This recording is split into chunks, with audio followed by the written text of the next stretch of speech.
तक टरबाइन और बॉयलर की बात है। टरबाइन हमारी गई हुई है बेंगलोर, हमारी त्रिवेणी कंपनी में ही। वहीं से कंप्लीट रिपेयर होकर के ट्रायल होकर के वो आएगी। का सभी इम्प्लीमेंट्स का, सारी मशीनरी का बिल्कुल तसल्ली से रिपेयर मेंटेनेंस चल रहा है। तो निश्चित रूप से क्रैशिंग बढ़ेगी और संभवतया देवबन, ये तीनों चीनी मिले अक्टूबर में चलने की संभावना है। अभी जल्दी सितंबर महीने के किसान भाइयों को खुशी मिलेगी कि सितंबर महीने का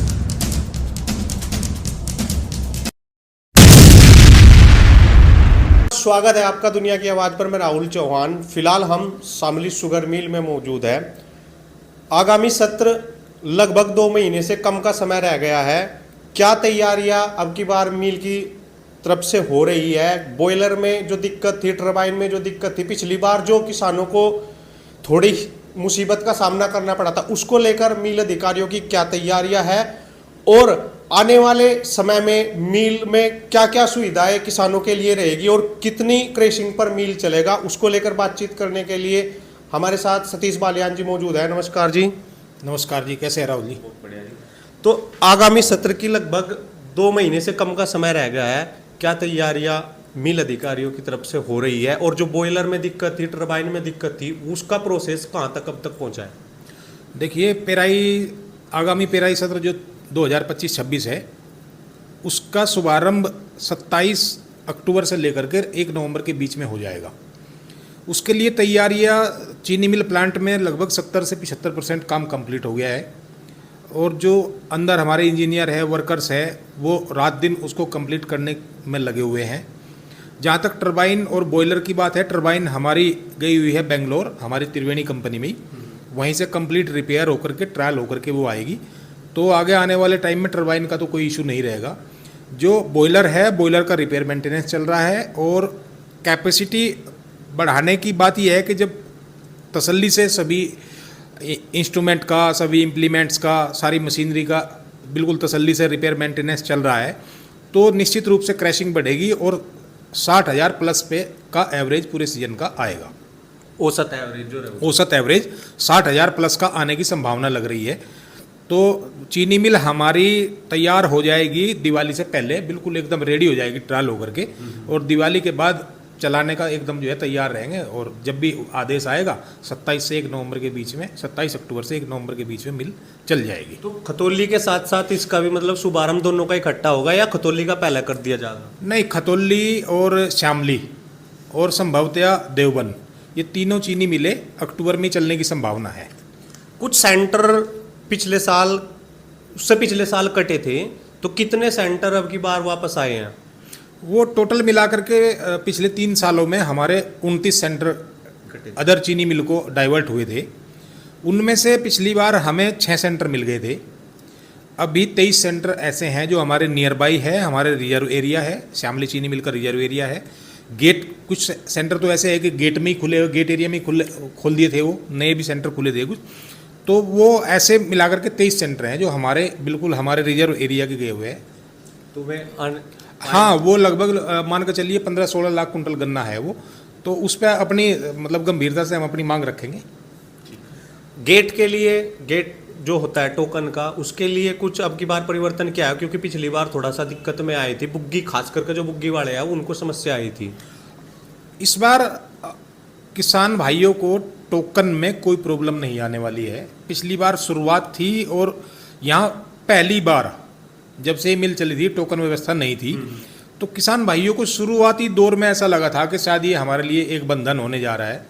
लेकिन उसके बाद किसान भाइयों को उसका जो फ़ायदा मिला, यानी कि आकर के अपनी ट्रॉली यार्ड में खड़ी की, उन्हें किसान भाइयों को आइडिया हो गया कि आपकी ट्रॉली का नंबर इतने टाइम बाद आने वाला है। तो उसी बीच में वो अपने घर पे भी चले जाते थे, अपना कोई बाजार का काम भी निपटा लेते थे और आराम से खड़ा करके किसान भाई किसान शेड में आराम भी करते थे। तो टोकन का तो बहुत ज़्यादा बेनिफिट है और पिछले साल से और भी अच्छी व्यवस्था इस बार हम करने जा रहे हैं, स्मार्ट कार्ड व्यवस्था करने जा रहे हैं।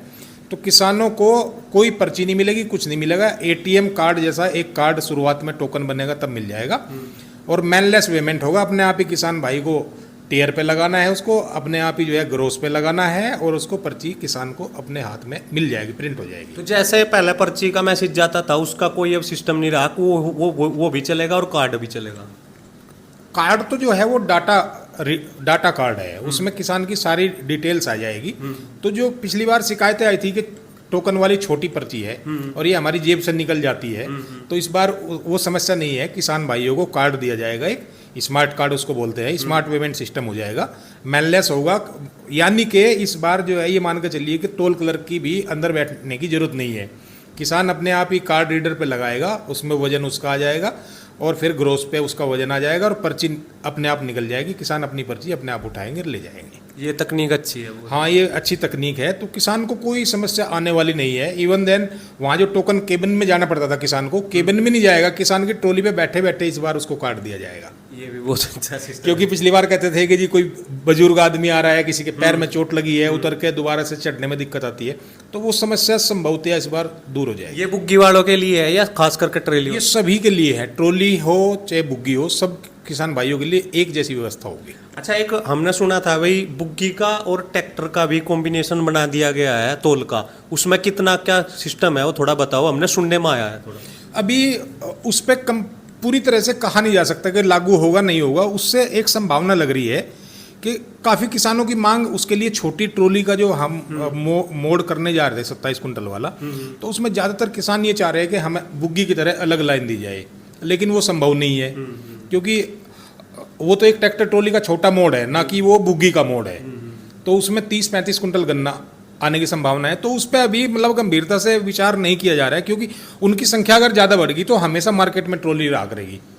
तो उस पर अभी हम इम्प्लीमेंटेशन करने का फिलहाल प्लान नहीं है हमारा। यहाँ भी दिक्कत आएगी फिर? हाँ, दिक्कत आएगी, यार्ड में भीड़ रहेगी और फिर कुछ कहेंगे कि अलग लाइन दो और कुछ किसान कहेंगे अलग अलग लाइन अगर दे दी, अलग से उनका वे तोल शुरू किया, तो ट्रॉली वाले कहेंगे कि ये ज़्यादा कर दी वो कम कर दी, तो ये झगड़े का एक इशू बन सकता है। ठीक है। और पेमिट नया तो 14 दिन पे चलेगा ही चलेगा, थोड़ा पुराने का सितंबर का था, उसका क्या रहेगा आपका प्रोसेसर? अभी जल्दी सितंबर महीने का किसान भाइयों को खुशी मिलेगी कि सितंबर महीने का जल्दी हम 2nd वीक तक इसका भुगतान कर देंगे।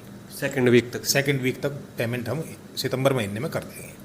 और एक बहुत ही गंभीर बीमारी किसानों के सामने अब की बार आई है, टॉप बोरर से थोड़ा निजात किसानों ने पाया था क्योंकि लगातार कंटिन्यू उस बीमारी को समझ गया था किसान, आने से पहले स्प्रे कर रहा था। अब की बार व्हाइट फ्लाई का अटैक बहुत खेतों में आया है, उसको लेकर गंभीर था किसान, भाई क्या बीमारी आ गई किसी को समझ में नहीं आ रही थी और कई जगह पर खेत पूरे पूरे बर्बाद हो गए।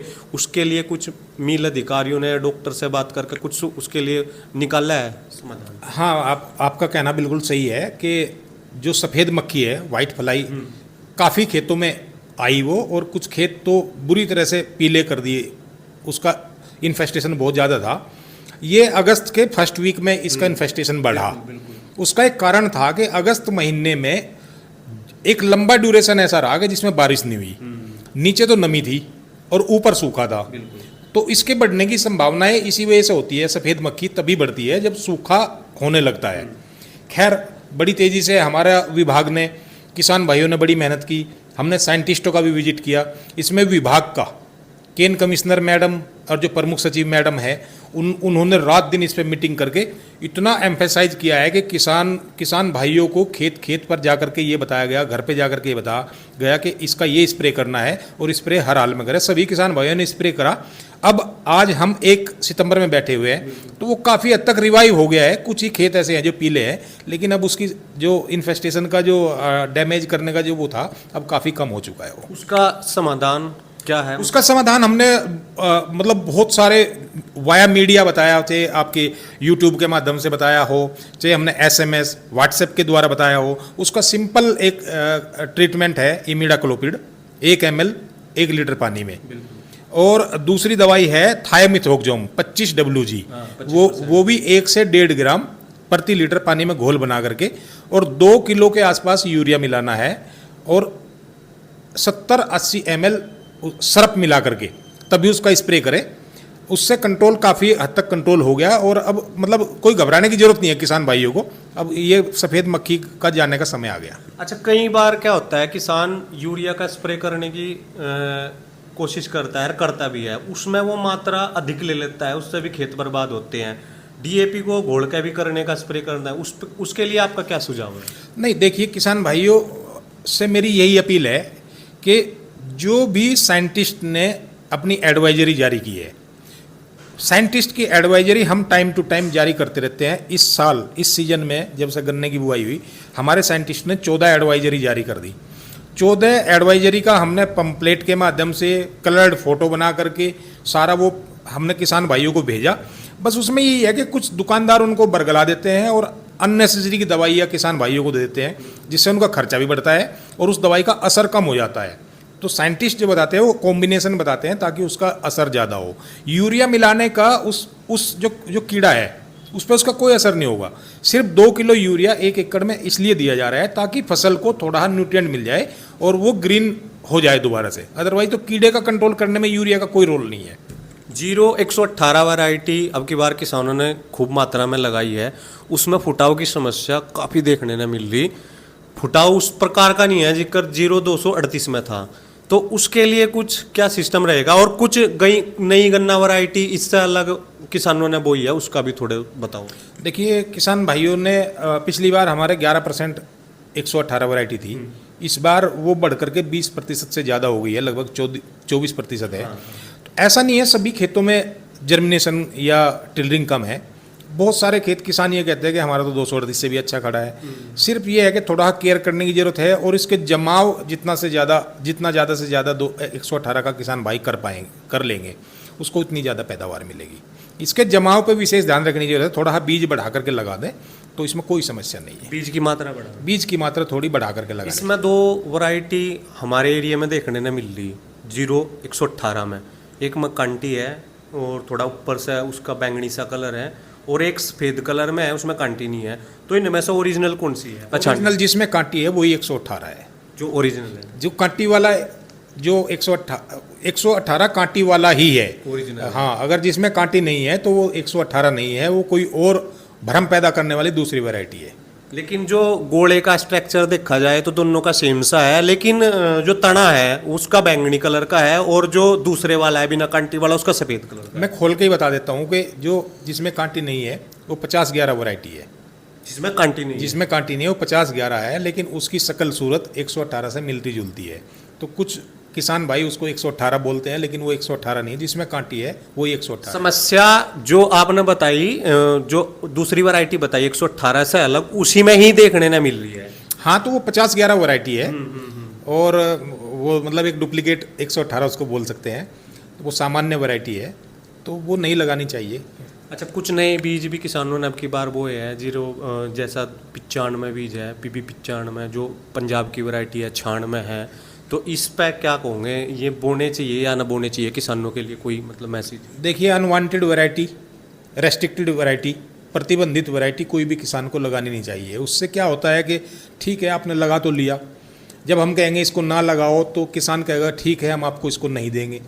लेकिन जिस टाइम सप्लाई का टाइम आता है उस टाइम किसान कोशिश करता है कि उसको गन्ना सप्लाई कर दे। फिर दिक्कत आती है कि तोलने के टाइम में बड़ी बाधाएं आती है। किसान सोचता है कि हमें तो रोक दिया, हमारा रिजेक्ट में तोल रहे हैं, सामान्य में ले रहे हैं। तो मतलब राय यही है कि जो रेस्ट्रिक्टेड वैरायटी नहीं है, जिसको सरकार ने अनुमोदित कर दिया, वही वैरायटी किसान भाइयों को लगानी चाहिए। ये 95 वगैरह जो है सब रेस्ट्रिक्टेड वैरायटी, उत्तर प्रदेश में इनका कहीं नाम नहीं है। तो कुछ नई वैरायटी आएगी या 118 और 38-39 के साथ ही जाना पड़ेगा? अभी साइंटिस्ट रविंदर जी आए थे करनाल से, तो उन्होंने बताया था कि 3 वैरायटी हमारी पाइपलाइन में है, लेकिन 1 साल बाद, अभी 1 साल बीच में और गैप है, उसके बाद वो रिलीज होगी। यानी नेक्स्ट से अगले नेक्स्ट एक वैरायटी उन्होंने बताई है कि 238 को भी मतलब 238 से भी ऊपर जाने वाली है वो वैरायटी। तो वो देखो दूसरे साल में आएगी, अभी 1 साल तो नहीं आने वाली है। तो आप अभी सतीश बालियान जी को सुन रहे थे, उन्होंने आगामी सत्र के लिए उनकी क्या तैयारी है और कितने सेंटर जो उन पे से गए थे वो वापस आएंगे, उसको लेकर बकाया भुगतान की क्या स्थिति मिल द्वारा सुनिश्चित की जा रही है, उसको लेकर भी चर्चा हुई। तमाम सभी चर्चाओं को हमने किया, बीमारी की हो, गन्ने से रिलेटेड हो, प्रजाति की हो, सभी समस्याओं को लेकर हमने बातचीत की। आप हमारे चैनल के साथ लगातार बने रहे, वीडियो को शेयर कीजिए, चैनल को सब्सक्राइब कीजिए। आगे भी हम लगातार मील से जुड़ी, क्षेत्र से जुड़ी सभी प्रकार की समस्याओं को लेकर आपके सामने ऐसे ही हाजिर होते रहेंगे। बहुत बहुत धन्यवाद। जय हिंद, जय